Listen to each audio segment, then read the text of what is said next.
सब middle class लोगों का पता क्या रोल है असा ना बस कोई चीज नवी ले आती आसू ना तो उको एमरजेंसी आसे इस्तेमाल आसे खड़ा करे तू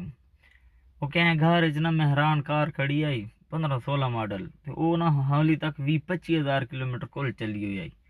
उन दिनों बुढ़ड़ बीमार थी वेंदी वो आदन चल यार ओखे सोखे ना मोटरसाइकिल ते लाटते हस्पताल पहुंच वने डॉक्टर को वने डॉक्टर जाने ना लाउंदे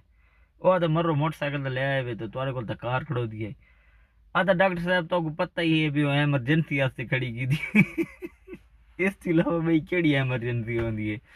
कपड़े जेड़े नवे होसन वो असां ईद वास्ते या क्या खुशी वास्ते रखे होसन आप पटे पुराने कपड़े च बदे होसूं भाਵੇਂ जमीन 20 किले के 25 किले ही होसी